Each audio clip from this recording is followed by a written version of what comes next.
Ya pemirsa, pemerintah Indonesia meminta komitmen negara maju untuk mendukung transisi energi bersih yang telah dijanjikan sejak tahun lalu.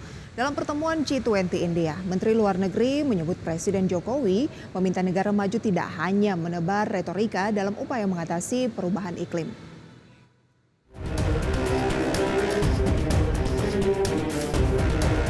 Pemerintah Indonesia menagih komitmen negara maju untuk mendukung transisi energi bagi negara berkembang di berbagai sesi pertemuan multilateral maupun bilateral dalam KTT G20 India.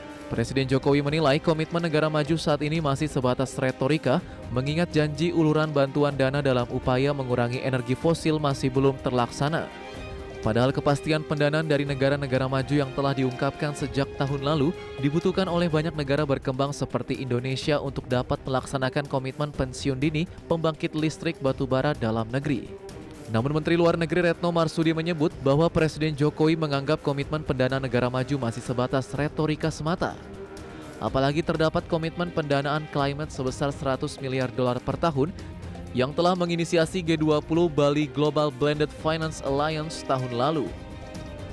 Komitmen negara maju masih terbatas retorika dan di atas kertas, baik untuk pendanaan climate sebesar 100 miliar US dollar per tahun maupun fasilitas pendanaan loss and damage. Untuk itu Indonesia mendesak pentingnya alih teknologi untuk investasi hijau.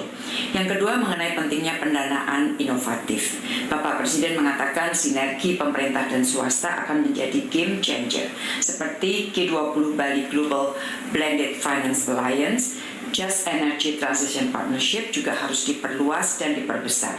Bapak Presiden. Di sela kegiatan KTT G20 India, Presiden Jokowi juga berkesempatan melakukan serangkaian pertemuan bilateral ke beberapa negara Eropa seperti Prancis, Belanda, dan Italia.